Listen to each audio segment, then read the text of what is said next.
Halo anak-anak, untuk hari ini kita akan mempelajari tentang momen inersia. Oke, coba perhatikan gambar berikut. Jadi pada gambar ini terlihat beberapa benda yang berbeda-beda bentuknya akan diluncurkan pada lintasan seperti pada gambar. Nah, benda-benda tersebut bentuknya itu yang pertama bola pejal, kemudian ada bola berongga, kemudian ada silinder pejal, dan silinder berongga yang berupa cincin. Nah, menurut kalian, jika semua benda tersebut dilepaskan pada waktu yang sama, benda manakah yang akan pertama kali sampai di bawah? Ayo coba, kira-kira menurut kalian benda mana yang akan sampai di bawah terlebih dahulu? Nah, jadi untuk mengetahui jawaban benda yang mana yang akan sampai di bawah terlebih dahulu, kita akan membahas tentang momen inersia. Apakah kalian masih ingat dengan konsep kelembaman? Jadi, Isaac Newton sudah pernah menjelaskan bahwa kelembaman ini dibahas pada hukum 1 Newton atau hukum Newton yang pertama. Nah, si Newton ini berkata bahwa benda yang awalnya diam itu akan tetap diam, dan yang awalnya bergerak akan tetap bergerak dengan kelajuan konstan atau tetap jika tidak ada gaya luar yang bekerja pada benda tersebut. Nah, kecenderungan benda untuk mempertahankan diri atau mempertahankan keadaannya inilah yang disebut dengan inersia. Nah, benda yang memiliki inersia besar itu cenderung susah untuk diperlambat ataupun dipercepat. Nah, sekarang dari hal itu, kalian tahu momen inersia itu merupakan ukuran kelembaman suatu benda untuk berotasi pada porosnya. Nah, seperti yang sudah kalian pelajari pada kelas 10 ya, saat kalian belajar tentang hukum Newton, jadi kelembaman itu merupakan sifat suatu benda untuk mempertahankan kedudukannya. Nah, kemudian apakah hubungan inersia dan momen inersia ini? Jadi, hubungannya itu kalau inersia atau kelembaman itu kita temukan saat kita mempelajari gerak translasi atau pergerakan yang sifatnya lurus atau linier. Sementara momen inersia ini kita akan temukan saat benda itu mengalami gerak rotasi atau pergerakan yang sifatnya muter atau berputar dari porosnya. Nah, kemudian perhatikan video berikut. Oke, silahkan amati videonya. Nah, video yang Ibu tayangkan ini itu memperlihatkan gasing yang berputar. Jadi ada 2 gasing yang berputar. Nah, gasing ini tetap mempertahankan keadaannya, yaitu tetap berputar. Walaupun kedua gasing ini saling bergesekan. Kenapa seperti itu? Karena gasing ini mempunyai yang namanya momen inersia. Nah, jadi peristiwa yang Ibu tayangkan dalam video ini merupakan contoh dari adanya momen inersia. Jadi gasing ini tetap mempertahankan posisinya, yaitu tetap berputar pada porosnya walaupun keduanya saling bergesekan.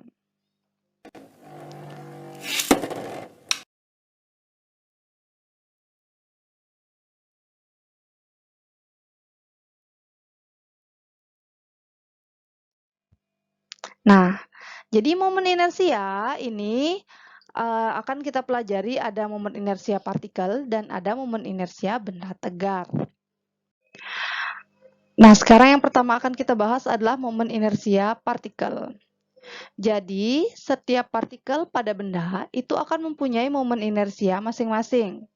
Nah, Penghitungannya atau untuk menentukan besarnya momen inersia pada partikel itu dengan cara mengalihkan massa partikel dengan kuadrat jari-jari partikel terhadap poros bendanya, atau bisa ditulis secara sistematis dalam bentuk persamaan, yaitu I sama dengan mr kuadrat, di mana I itu adalah momen inersia yang satuannya kilogram meter kuadrat, sementara M adalah massa partikel, dan R itu adalah jarak atau jari-jari partikel terhadap titik poros benda yang satuannya adalah meter.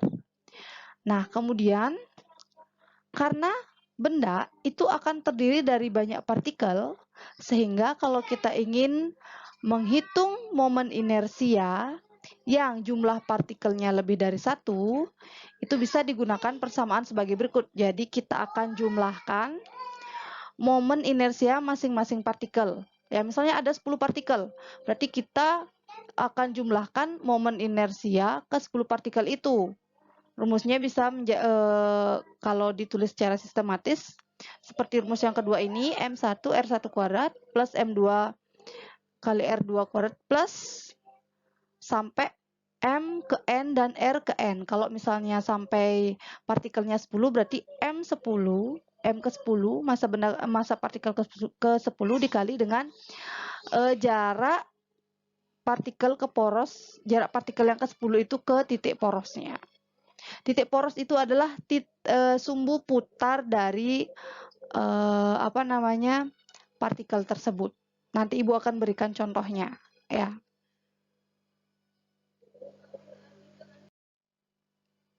Nah, selanjutnya kita akan mempelajari momen inersia pada benda tegar. Ya, pada benda tegar. Jadi di sini yang akan dibahas secara umum itu ada 4 benda. Yang pertama ada bola pejal, kemudian ada bola berongga, ada silinder berongga, dan ada silinder pejal. Nah, secara umum rumus momen inersia pada benda ini secara umum itu rumusnya adalah I sama dengan K mr kuadrat, di mana K itu adalah konstanta bentuk benda, jadi masing-masing benda mempunyai konstantanya berbeda-beda. Misalnya bola pejal konstantanya adalah 2/5. Bola berongga mempunyai konstanta 2/3. Silinder berongga mempunyai konstanta 1. Silinder pejal mempunyai konstanta setengah. Ya, kemudian M seperti yang sudah Ibu jelaskan tadi, M itu adalah massa dari benda. Karena ini benda berarti massa bendanya. Nah, R itu adalah jari-jari dari benda tersebut. Nah, karena masing-masing benda mempunyai konstanta yang berbeda-beda, jadi momen inersia pada benda tegar itu rumusnya tergantung bentuk bendanya. Misalnya kalau bendanya bola pejal, maka untuk mencari I-nya itu dicari dengan persamaan 2/5 mr kuadrat, di mana 2/5 itu adalah konstanta dari bola pejal. Kemudian kalau kalian ingin mencari momen inersia bola berongga, itu konstantanya, karena dia konstantanya 2/3, jadi rumusnya akan menjadi 2/3 mr kuadrat. Kalau kalian ingin mencari momen inersia silinder berongga atau cincin, maka bisa kalian cari dengan rumus mr kuadrat. Kenapa mr kuadrat? Karena konstanta dari silinder berongga, konstanta bentuknya adalah 1. 1 boleh kalian tidak tuliskan. Kemudian yang terakhir, bentuk silinder pejal mempunyai konstanta 1/2, sehingga untuk mencari I-nya bisa kalian cari dengan rumus setengah mr kuadrat. Kira-kira seperti itu. Nah, jadi di sini ada catatannya. Diingat ya. Jadi semakin jauh jarak massa benda terhadap poros, maka momen inersianya akan semakin besar. Kalau momen inersia besar, maka benda itu cenderung susah untuk dipercepat atau susah untuk diperlambat. Jadi kalau dia mempunyai momen inersia besar, dia susah untuk mengubah kecepatannya, ya. Mengubah kecepatannya, atau dia cenderung susah untuk dipercepat atau susah untuk diperlambat. Misalnya nih, seperti tadi pertanyaannya ada 4 benda di sana. Ada bola pejal, ada bola berongga, ada silinder berongga, ada silinder pejal. Nah, dari keempat benda itu, sekarang coba kalian lihat. Yang mempunyai jarak massa, ya, yang mempunyai jarak massa terhadap titik porosnya yang paling besar yang mana? Jadi yang paling besar kan silinder berongga ya. Jarak massa dengan porosnya paling besar itu kan silinder berongga. Jadi silinder berongga ini mempunyai momen inersia yang paling besar. Karena momen inersianya besar, maka dia akan paling susah dipercepat. Jadi kebetulan tadi kan lintasannya berbentuk berbentuk bidang miring ya, bidang miring. Jadi kalau benda dilepas bersamaan dari atas kan kemungkinan pasti dia akan mengalami percepatan. Jadi karena silinder berongga ini momen inersianya paling besar, maka dia akan paling susah untuk diperlambat. Sehingga sehingga silinder berongga ini akan paling terakhir sampai di bawah. Sementara yang paling cepat sampai di bawah itu kira-kira yang mana? Sekarang coba kita perhatikan penjelasannya.